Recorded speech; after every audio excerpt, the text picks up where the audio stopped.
Score Points, a podcast for those who want to distract themselves from the news for 30 to 45 minutes and learn about the NBA instead. Each episode usually focuses on one NBA game from the week. An NBA beginner Irish, that's me, and longtime NBA fan Sam. That's me. Sorry, I won't do that again. Learn more about the NBA games, people, and current events. In today's episode, Anthony is here. We're going to talk about current events. Me. Yeah. It's our best episode yet. For sure. Thanks for coming back, Anthony. Always a pleasure. Yeah. This is episode 2 of season 2. We're going to talk about current events and the 76ers, Josh Giddy, Kawhi Leonard, and I went to America recently and I got these candies. They're called Shaq-alicious gummies, and I got them, and someone in my house ate all the blue ones. So Sam doesn't like candy, but My goodness. here, That's incredible. they are delicious. They're very good. Off the top of your head, how many products do you think Shaq has endorsed? Off the top of my head, I can think Reebok, Okay. Icy Hot, Shaq-alicious candies, Mhm. Pepsi. Some insurance company. My kids could sing the whole jingle a couple summers ago. Maybe a better question is how many different ventures? Shaq endorsements. Are you ready? Papa John's Pizza, Auntie Anne's Pretzels, Icy Hot. Good job. Five Guys. This podcast also endorses Five Guys. Krispy Kreme, Big Chicken, Pepsi, Reebok, Burger King, car washes. It just says car washes. Oreo, Shaq Fu, which is a drink, Taco Bell, vitamin water, something called Mr. Big, Nestle Crunch, Soda Shack, that's a drink, Buick, Carnival Cruises, Forever 21, NBA 2K, Radio Shack, maybe that was in the past, Comcast, General Insurance. There it is. Yep. Yeah. Call the general. Something like that. Yep. So which one on that list was most surprising to you all? Because for me, Forever 21, I did not see that coming. Same. Not even, yeah. Good for him. I wonder what career earnings for Shaq in endorsements are. When he retired, I think he made more money playing basketball than anyone had ever made. Yeah. Just from contracts. But do those need to be public? Probably not. I wonder, I don't know. do they Good need question. to disclose? You gonna guess after hearing me gasp? 200 million. Did you say million or billion? What? It says Shaq has made well over 1.27 billion. Oh, in total career earnings. Hold on. Which included NBA salary endorsements. NBA salary was 292 million. Off-court income from endorsements and business ventures has generated hundreds of millions more. Wow. Yeah. Glad we're here for basketball. Which brings us to Tatum. What happened? What happened? He tore his Achilles. Yeah, but he was walking around this summer. I don't want to talk He about was walking around without a boot. I heard Bill Simmons talking about how the things that he's least looking forward to this season. There was video of Embiid playing without a knee brace, which is a miracle, right? Yeah. Everyone's like, oh my God. And the Bill Simmons was like, if let's say it's January and the Celtics are a little bit above 500 in the horrible Eastern Conference, and everyone's like, oh, Tatum was seen at shoot around, and Tatum was will he come back next year or whatever? And Bill Simmons was like, I just don't want to be on that roller coaster. Just don't play him this year. It would not be. Yeah. Anyway, we'll see. How long does that injury usually take to recover? Thoughts? About a year, maybe? Yeah. I mean, they said he had the surgery, what was it, that night or the next day? Within 10 hours of the injury, he was out of surgery. Yeah. Wow. Which is supposedly takes a lot of time off the healing. So I don't know. I don't know. And Tyrese Halliburton had the same injury? Same injury, and Damian Lillard. All three had torn Achilles, right within a few weeks of each other. Yeah. What does that mean? Do you have any theories on this? I think it's the overuse, too many games. And Yes. But why wasn't Tyrese and Tatum were both on the Olympic team, so playing all summer as well, and then right into the season. Yeah. So the extra load there. And two of Damian Lillard and Halliburton both had calf strains, or I think so. Some other. And when Durant did his, he had some kind of calf injury happening. But I still don't quite understand, 10, 15 years ago, there weren't less games. They ramped up to 82 at some point a while back. But that was, they had 82 games in the 90s. Was it that long ago? Yeah, Okay. Yeah. Okay. More, maybe. Longer ago than that. I don't know. I think I've said it on here before, but someone has a theory that the NBA has gone from being a 2-foot league to a 1-foot league. There's a picture Patrick Ewing jump stopping in the lane and going up off 2 feet, and now it's all Euro step. And it's more open. Yeah. Okay, you have not said this before because I don't know what you're talking about. Yeah. And you lock into what I'm saying on this podcast too. You don't forget. Irish, you know what a Euro step is? The way they play in Europe that is taking over the nation. It's a trend. It's when they're going toward the basket and they're going to shoot. A Euro step is as soon as they pick up their dribble, they'll step to their right, and then the next step is a big hop back to their left. So it's this move that didn't. Why do they call it the Euro step? Manu Ginobili? Was it before him? I don't know. It's a good question. It was a move that seemingly came to the NBA from Europe, was my assumption. It was really noticeable when it started becoming a thing that it looked strange out there, the body motion of while you're driving, moving, switching left to right. Like Ginobili's the first one that I remember. I think so. Doncic is really good at it. Yeah. He's from Europe. Right. So It's in him. It's in his blood. That's how he was raised. Exactly. Okay, according to the Wall Street Journal, Noted basketball reference. the Euro step is a crafty, Oh, I love Wikipedia, a crafty and exotic move introduced over 2 decades ago. Okay, hold on. Lithuanian player Šarūnas Marciulionis. look at you. Yeah. Šarūnas Marciulionis. Wow, I didn't know he was a Euro stepper. He introduced the move in 1989 when he played for the Warriors. Yeah. Fans nicknamed the move the Euro step as a tribute to many European players' exceptional fundamentals and crafty footwork. Wow. Exotic, crafty. I love it. Yeah. I love it. But it took a while to catch on. Like even in the 90s you're watching right. basketball, I don't remember people talking about it much. I think you're right. I think Manu Ginobili was the gateway drug for everybody else into the Euro step. Right. So speaking of the Euro step, EuroBasket. Did you pay any attention to EuroBasket at all? I don't think so. Except for Luka had a big game, right? Yeah, Luka had a lot of big games, a lot of triple doubles and stuff. So here's what's interesting. Germany won. Germany beat Turkey in the final, 88-83. Greece beat Finland in the bronze medal game. So here, what's interesting to me about that is that Jokic played, Luka played, and Giannis played, and Giannis is the only one of those who medaled.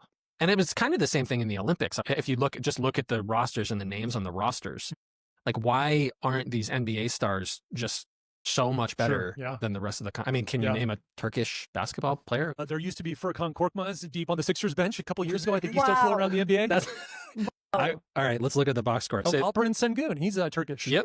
Okay, and that's about it. That's about it. That's pretty good. Yeah, Thank you. that is good. I just I'm wondering if or what it means. But to your point, I wouldn't expect a team with Furkan Korkmaz and Alperen Sengun to be beating a Jokic or a Doncic team. Yeah, exactly. It was like big news that he cried at the end of the, they lost to the U.S. in the Olympics in Paris. Right. Thought he was like all in on national team. Right. I just wonder what this means. Germany has a lot of guys like Dennis Schroeder, the Wagner brothers, and maybe someone else who's like an established NBA star. But even that game was like they won by 5 and Schroeder had to make some crazy shot at the end. I just wonder, like, Jokic has been the best player in the world for 5 years or whatever. And Except for 1 year. Yeah. Yeah, Hannah. And it just like caught my eye. Like, how is this happening? Sure. Players that are dominating the NBA like this are not. Well, I had the same thought the Olympics final. Like, we barely beat France based on this miraculous game that Steph Curry had. Yeah. And we had a team full of supposedly the best players in the NBA. Right. The best players they had was a very young Wemby, Yabusele, who played out of his mind, and Schroeder. So people got excited about how good we were, but I was also wondering, where's the conversation about why should we be so excited that we've got this team of the best players and we barely beat a team which had just a couple of guys? So there's something strange. Is it international basketball that there's like a different twist on it? Yeah. Or what? I don't know. It's only a 40-minute game. Okay. Which is interesting. Like, in the Olympics, that Tatum couldn't get on the court in the Olympics. Wow. And like they were saying that trying to, there, I don't know if it was 12 or 15 like legit NBA stars. Yeah. On the team, like there just isn't time. Like you need to be on the court to get a rhythm to play. And then, the dream team. Yeah. Part of the thinking, part of the stated thinking in 1992, when the NBA players got to play in the Olympics for the first time, was we want to bring this game global. We want to like show them. I think the actual reason was like the U.S. wasn't okay with not winning gold medals, and so they were like, "Well, we got all these good players." But then I've heard it theorized that like this is kind of the result of the dream team taking the game international. Yeah. There are a lot of good players all over Europe and Australia and whatever that are anyway. Yeah, so they get more motivated, they develop better programs, better teamwork. Yeah. But it's interesting, like you say, to see teams without necessarily the superstar doing well in Europe, where that model doesn't translate to the NBA. It doesn't work in the NBA. Right. So let's talk about it. How are you feeling about your Sixers? Conflicted. Yeah. Why? It's complicated. It's complicated. It's always complicated. So let's start with Jared McCain. Lots of talent, lots of promise, but you now have 3 guards, young guards, all about the same size, who all kind of do the same thing, potentially. Who'd they draft? They drafted Edgecombe, BJ Edgecombe, From who's kind of Baylor. Okay. So he's kind of a smallish guard. McCain's kind of a smallish guard. Maxey's definitely a small guard. So you got these 3 really talented guards, but they all kind of or potentially kind of do the same thing. From what I know, not any one of the 3 is like a pure point guard. So I think they're going to have to figure out how they make use of those 3 guys. If they can, it's going to be amazing. But it could be tricky because they're not so distinct. Not any one of them's like a Halliburton distributor. So they're going to have to figure that out. Embiid apparently has gotten a bit skinnier, which hopefully means that'll be better for his body. I've been hearing this for many, many years now at the beginning of a season, that this is going to be the year he stays healthy. This is going to be the year it goes better. I don't know. He keeps getting older. He keeps getting more injured. So hard to say. Paul George, bad injury again last year. And the turmoil of the Clippers, which maybe we'll talk about at some point, and they were willing to let him go while they pulled all sorts of shady maneuvers to sign Kawhi and who knows what else.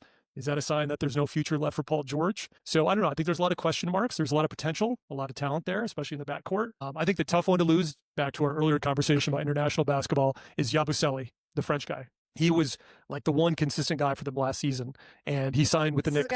No, go ahead. He's on the Sixers? So he was on the Sixers last year. He was on the Celtics years ago, briefly, and then didn't make it, went back, played in Europe, I think in France. He's a French guy. After the really good Olympics, the Sixers signed him, and he had like a solid year last year. With all the turmoil, he was consistent. But they kind of ran out of money to be able to sign him. Knicks paid him more, so he's gone. Oh, and then they've got arguably their other best player, Quentin Grimes. I don't know if that name means anything to you. Not yet. Not yet. Okay, good. I like the growth mindset. Growth mindset. Pro growth mindset here on Team Score Points. Yeah. Awesome. So he is not signed yet for the coming year. I think he's like the last remaining unsigned good basketball player. And he's a restricted free agent or some version of that where they're the only ones basically you can sign him. And there's like a set amount that they could pay. But he's been unwilling to take the money so far. I'm sure he is, but the way the salary cap and all these things work, he can't get more than what they can offer him. Now, a team that continues to have a lot of questions and some turmoil. If these guys stay healthy, if Grimes signs soon and gets in the flow of things, and they figure out the backcourt, to Sam's point earlier about the injuries in the East, they could easily be the best team in the East this year. Which is pretty low bar. It is. It is rather low. I haven't heard anyone make that claim. So if you walk through the other teams, who else would you put high in the East for this coming year? Cleveland, New York, and Orlando are all. I mean, I suppose if Embiid's healthy, he's the best. I suppose if he's healthy, he's the best player in the East. I would still say Giannis, probably with Embiid's where he's at in his career, his injuries, but he'd be up there. Surrounding roster, I would say he's probably in a little better situation than Giannis is. For sure, better than Giannis. I think you can make an argument for better than Cleveland if they're all healthy, playing together well. New York's going to be a tricky one, I think. Yeah. I think Cleveland's going to be good. I think Cleveland's going to be in the finals this year. Yeah. I think I think they're going to be good. Anyway, I think the Nuggets are going to be really good too this year. So great. What do you think's going to happen if you had to right now? I'm going to believe once again that this is the year that it'll all come together. Good for you. I'm with you. And they're going to make it work, and they're going to be the East team in the finals. I think they're going to figure out a way to load manage Embiid finally, and I think he'll hopefully finally go along with it. Yeah. I think George will be healthy enough. Grimes will sign because he has to, and Jared McCain will TikTok his way to the Rookie of the Year, whether he's eligible or not. Sure. I love it. I'm putting it in stone right now. Good. Sixers. For finals. you. Great. Tell us about Josh Giddy. Josh Giddy recently signed a 4-year, $100 million contract with Pantene. Because of his hair. He's got great hair. Great hair. Good one. With the Bulls. Yeah. And I was trying to figure out what makes him so great. And here I found out a lot for me. You guys already know this. I found out that $100 million over 4 years, not that big of a deal. I was like, what makes this guy so special that he's getting this much money? Okay, here's what I found. So he was in 70 regular season games, which is a lot. Okay. And he averaged 14 points, which puts him at 65th in the league. Okay. Which is, in my opinion, pretty disappointing and not worth maybe $25 million a year. Okay. But he had 8 rebounds a game on average, which puts him at 20th in the league. As a guard. Wow. 7 assists, which is 9th in the league, and 1 steal per game, which is 37th in the league. And he plays about 30 minutes a game. So that's a pretty big deal. I was like, oh, this is why he's so valued. But then I wanted to see who else is making this much money. On the list of the top 100 paid players in the NBA, he is on page 4 of 5. Wow. $100 million for 4 years is good job. Okay, so his points per game is higher than his salary, relatively. Yeah. Yep. Okay. Yeah. So it just surprised me how $25 million a year it's good. It's starter money, but it's not I'd take superstar. I would take it too. Yeah. And it's not that his rank in league salary, his contract isn't $25 million a year. It's like 22, 24, Right. 25. So this year with the $22 million is where he's like 81st or something like that. But the names around him are like, oh yeah, he's about as good as that guy. I think Damian Lillard to not play this year is making $22 million from the Bucks. Amazing. Yeah. Amazing. Yeah. I'd take it. Sure. I wonder if Kawhi Leonard would take it.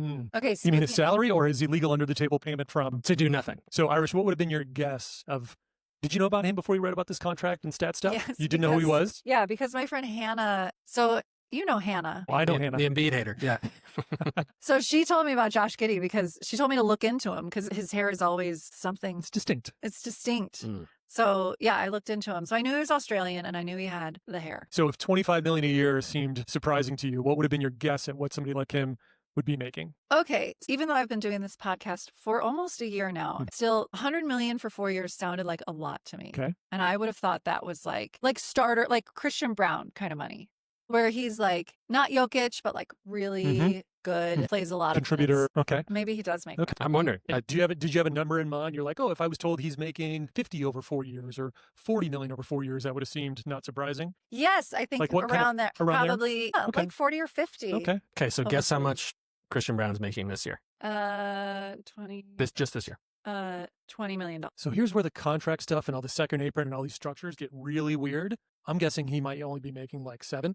4.9. Last year of a rookie contract. Right. He was signed to a 4-year rookie contract. Oh my gosh. Which essentially that- he'll get paid this offseason. Okay, see, this is I need to learn But if more you about so this. it's disorienting because that's so much Oh, I money. still- So part of it's a rookie contract, but part of it is these structures of you have a mid-level exception and you've got an Right. apron and a second apron. And so guys aren't always necessarily getting what their value is. They're oftentimes getting what they can slot into a team's Yeah. salary structure. Right. at, Well, which- and this is the restricted free agency conversation about like teams just can't really take flyers on guys for a lot of money Mhm.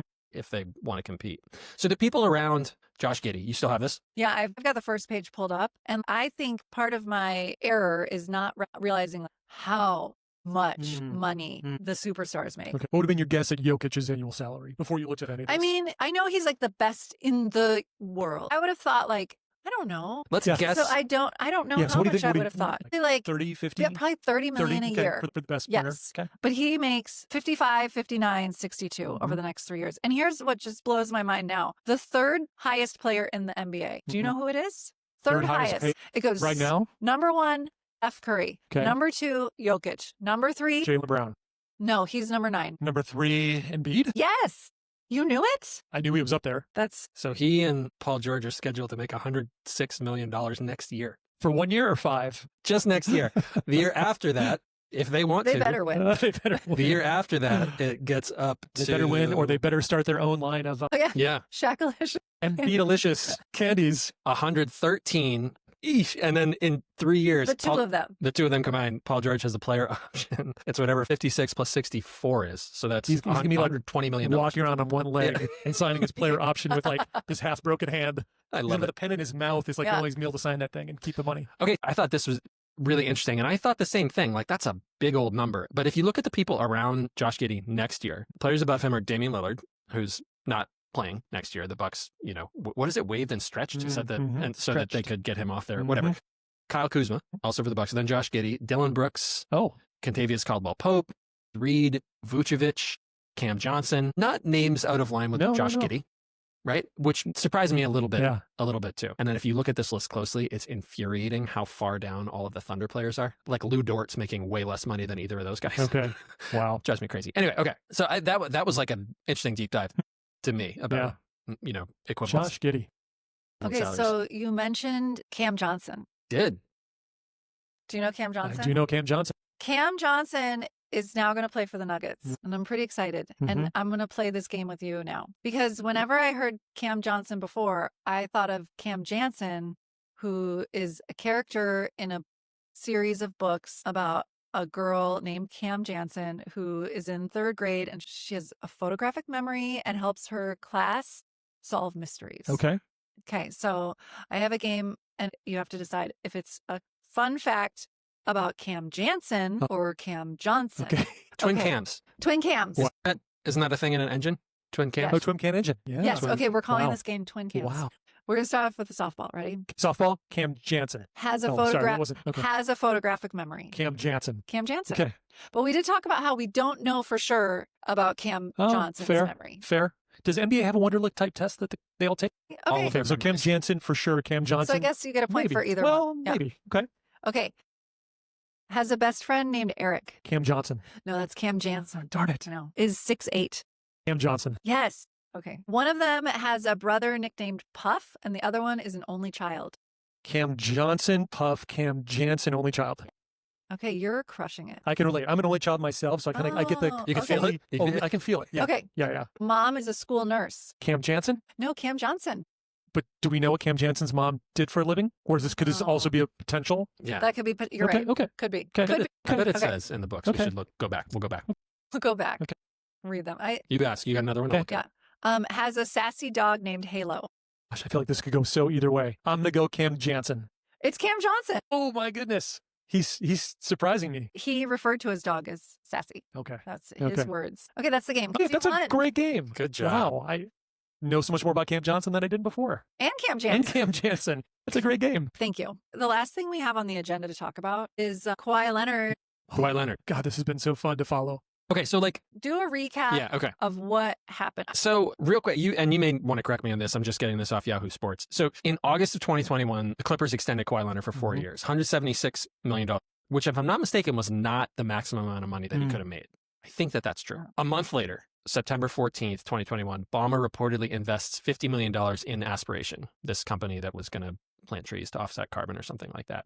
Given less than 3% ownership in the company, as the company had raised over $600 million in fundraising. September, same year, 2 weeks later, Clippers announced long-term plans for more than $300 million partnership with Aspiration, which would have included Aspiration being on the jersey. And I think Aspiration would have been up in the Intuit Dome, would have been like... Okay, you got naming rights. Yep. Yeah, been able... I don't know if it would have been the Aspiration Dome, but they would have been able to advertise in there. 2 months later, November 2021, Ballmer was asked to introduce Kawhi Leonard to the Aspiration people. April 2022, so whatever that is, 5 months later, 6 months later, Kawhi Leonard begins a 4-year, $28 million endorsement deal with Aspiration. And this was like the big controversial thing because the endorsement deal was to do nothing. The contract literally says if he does nothing, he still gets some money. The endorsement required nearly nothing from him because he could refuse to do anything not consistent with his beliefs in the contract. Not nearly. I think you got to remove the word nearly from there. Wasn't that he not nearly had to do anything? He literally could do nothing. Yeah, right. Wow. Literally. Also agreed to a side deal for $20 million in stock, which brings the total to $48 million. Remember what Steve Ballmer invested? $50 million. So, and then the other piece that came with it, Pablo finds out, was like this was basically what broke on the first podcast where he talked about this. And then there was another one a little while later about this guy, Dennis Wong, not Uncle Dennis. Dennis Wong, who was apparently Steve Ballmer's roommate in college, is a minority owner of the Clippers. And apparently he gave $2 million to Aspiration, like right before they went bankrupt and when they owed Kawhi Leonard like a $1.9 million payment or something like that. So, well, you know, the suspicion is that those numbers are just so close to like that it was just the Clippers like finding a way to circumvent the salary cap. What am I missing? That's what I remember, as well as backstory in terms of some precedent for this. Ballmer's by far the richest guy in the NBA. He got in trouble for tampering with DeAndre Jordan in 2018 or 19. The big vegan. So there was already a history of fooling around with trying to circumvent salary cap restrictions to pay somebody. So we got a little bit of a history of this. Ballmer is known for getting intimately involved in the operations of the team. The arena, you know, there's the famous interview where he's talking about how the urinal's all flush in the new arena and how the seating's going to work. So it doesn't seem like one of these owners that keeps things at a distance. And so if you've got basically unlimited money and you've got a history of some, you know, perhaps unsavory maneuvers with salary and then the timing of all these things, you put it all together and it's hard to imagine any scenario that there wasn't malfeasance on his part. So the argument for it is like the same as the argument against it. That it was just too sloppy. Like the numbers were too close. This guy is like famously the most detail-oriented, you know, owner that there is. Crazy rich. Like these aren't big amounts of money for him. That like if he was going to do this, why would he be so careless about it? So, and then the other character that we've referenced but not talked about is this guy Uncle Dennis, who is not Kawhi's agent, but apparently like a lead negotiator for Kawhi. And did you see the thing with Mark Cuban on Pablo Torre finds out that like when Kawhi signed with the Clippers, he was going to re-sign with the Raptors, and Uncle Dennis was asking for like ownership shares in the Maple Leafs or like just this really bizarre. And Mark Cuban was like, no, I'm not. I mean, he wasn't asking Mark Cuban for that, but they had conversations. Everyone wanted Kawhi at that point, and the things they were asking for were like way outside of legal. They agreed. He wanted to live in San Diego. Did you hear this? No. And they agreed that he could live in San Diego and commute by helicopter. Kawhi Leonard. Yes, I think so. Wow. I read this last night. But he ended up moving to LA. So the background, I guess, of all this, like, is that there have been rumblings that stuff like this goes on a lot, and not this like usually a lot with Uncle Dennis, or just a lot. Yes, so both. Okay. But in the NBA, like I haven't heard so many rumors about just finding ways to give players extra money. But the benefits of like use the private jet or take the beach house for a few weeks or months or whatever. Here's a startup you can get in on early, you know, talk to my financial guy. You can invest in this company at a good rate. Right. Right. So they're like rumblings that all these things are happening. And right when it first came out, everyone was like, the other owners must be livid. Mm-hmm. And then it was like, well, maybe the other owners are just like terrified about like, what is this going to, Right. like if they expose this and they punish this, Right. we're going to have to clean up, Yeah. you know, whatever's. Right. It's going to be a league-wide scandal versus a Ballmer thing. Right. Well, and the other new twist was the naming rights, whatever rights they were going to get for the arena, that kind of deal has to get NBA front office approval. And at first, Adam Silver came out and said, I know nothing about this. And then somebody double-checked the language of what that kind of deal, what kind of approval I have to get. And then they came back to Adam Silver again and said, hey, how could you have not known? Because your rules stipulate that you or somebody in your office would have to approve this. And he said, oh, well, actually, what I meant was I didn't know about, and he kind of wiggled his way around his initial what he didn't know. Wow. So there's also that angle of what did the NBA actually know that they were willing to move on or not move on, and he's now getting a little bit slippery on it. That's yet another. So many, I mean, I said, right, when there's so much smoke everywhere, there's got to be fire, right?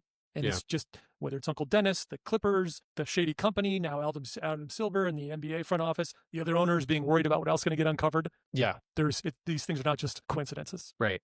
I think this will take a while. They hired some law firm to like do the investigation. The Clippers have to comply.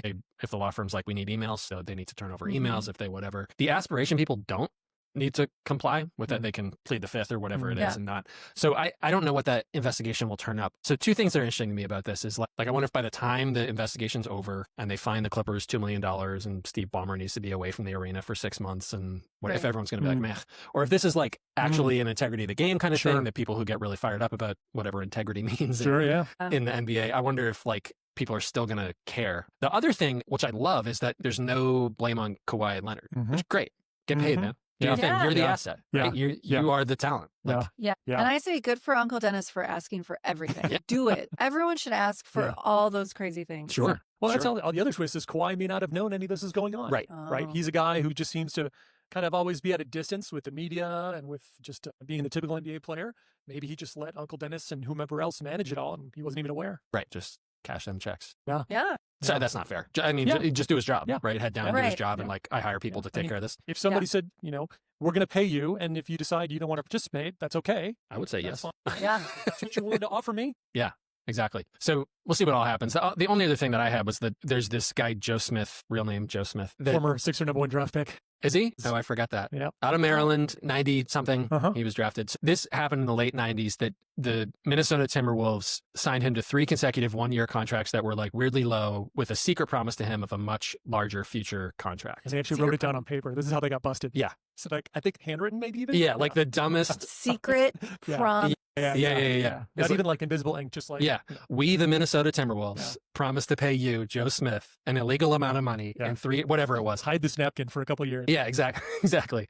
So the NBA found out, violated the rules. The Timberwolves were punished like pretty heavily, $3.5 million, which is kind of nothing. But what year was this? 2000. I mean, I don't know, nothing. The draft picks? Yeah, so they forfeited first-round draft picks for 5 years, but they got 2 back on appeal. It says owner Glenn Taylor was suspended from the organization's operation. I don't know if that means permanently or for how long. And Kevin McHale was forced to take an unpaid leave for maybe like a year or something like that. Joe Smith was not punished, right? Which is also great. I love that. Just get it, man. And they also lost something called their bird rights with Joe Smith, which bird rights basically allow a team to re-sign a player if he's been on their roster for 3 consecutive years. And if that's true, they're allowed to go over the salary cap to re-sign that player. I don't know how that fits in with the second apron, so I don't know what would be on the table now. They can't find Steve Ballmer. I mean, the amount of money that would have to matter. They can, but it won't matter to them. Right. What are they going to find him, like $500 million? Like, they can't. That won't happen. They could suspend him from the team. The ex-Clippers owner, this guy Donald Sterling, was like recorded on video saying some horribly racist stuff and was basically like forced to sell the team. That was because like, is like this guy's a billionaire? Even finding him $500 million, is he untouchable financially? Yeah. He's currently the 3rd or 5th richest person in the world. Yeah. So like if they're actually looking to punish him, it would need to be some kind of removal from the team, which there is a precedent. It's not at all the same situation, right? The Donald Sterling stuff was so just like instantly everyone united, like this is hateful. This is like, and there was a history of him just being a pretty despicable guy and a bad owner that was never investing in the team well, never fielding a good competitive team. Yeah. So there was already a lot of bad blood, and this finally just gave everyone an opportunity to say, finally, good, we got our chance to get rid of this guy. I don't think Ballmer's got the same situation. In fact, it's the opposite. I think a lot of the other owners really look up to and admire him, what he's done with the new arena, building a strong Clippers team that hadn't existed for a long time. Yeah. Yeah. So it'll be, I don't know, it'll be interesting to see what the NBA wants. I'm sure Adam Silver's having some sleepless nights. And thinking about. I know we're here to not get caught up in everything else going on. Can I ask you this question? Do you think there's a chance that this process might play out quite differently given the current climate than it might have 2 or 3 years ago? Of the investigation, what punishment may or may not take place, just all of it. Do you think it might be influenced by? You mean like this current? Like what's going on with like Disney right now? With any number of things that are in the public sphere. This is the thing. I think right now in America, if you are a billionaire, you are untouchable and you have all the power that you need. That's what I think. I think he'll be fine. Sam? I could see it going both ways, actually, because I agree, obviously, right, that billionaires can do whatever they want. But also, like, the NBA, at least, like, the optics of it in the last, like, kind of since the bubble on George Floyd, like, have actually been trying pretty hard to, like, let players have, like, a place to say stuff. So I think that, I'm going to interrupt. You do. I think that was true for a window of time. And I think that window, I just feel like a little despair. I agree. There's this weird thing in the NBA, though, where the labor is actually this really, really concentrated, really powerful group of people, right? These guys can take a month off work. It's all right. You know, like if they felt strongly enough that something wasn't okay. You think they would like strike? Not about this, but I do like, I don't know. I guess I feel more hopeful about something like encouraging happening in the NBA about like this really rich guy did something bad and now he's going to pay for it than I do about it in the country. What about you? I don't have a take on it, or not yet, but I think it's an interesting question of could even a process like this that's going to unfold to look into all this, the process and the outcome, could they be different than they might have been a couple of years ago? Yes. Right. Even though this is NBA and this is sports and has nothing to do with other things going on in the world. Right. Yeah.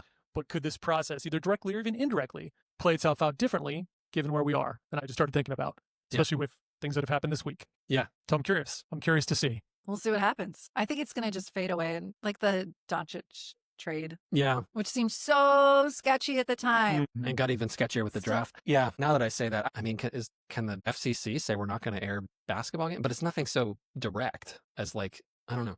I just think we're in an interesting time where an investigation into somebody who's wealthy and powerful, even if it has nothing to do with other things going on in the world, I'll just keep using that euphemism, might play itself out differently. I don't know. But I think this will be an interesting litmus test for to what extent does everything else going on potentially influence other things that we wouldn't have thought about. Yeah. I think if nothing else, he has the money to cover this up. Well, and that's to your point earlier of he could have in so many ways. Yeah. Hey, Kawhi, you got to film these 5 commercials. Right.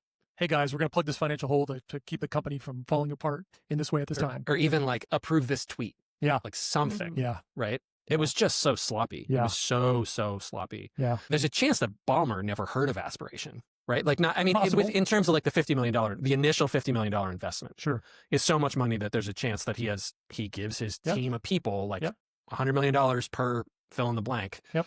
And like find some startups that you think might go big. Mm-hmm. Right. And like that's such a small amount of money to him that he doesn't vet that stuff. He's got some legal team who, whatever. But it smells funny, doesn't it? Just all the numbers adding up so perfectly. Crazy Doncic. I know. Okay, yeah, you have to go. I gotta go. Let me do the final part. Okay, thank you for listening to Go Team Score Points. Today's episode was edited by Irish. Information for this episode came from ESPN, Wikipedia, Hoops Hype, the NBA.com, the Nuggets TikTok account, Yahoo Sports. and Yahoo Sports. You can reach us at goteamscorepoints@gmail.com. Next week, we'll have another episode. See you then. Thanks, Anthony. Thanks for having me. Good job.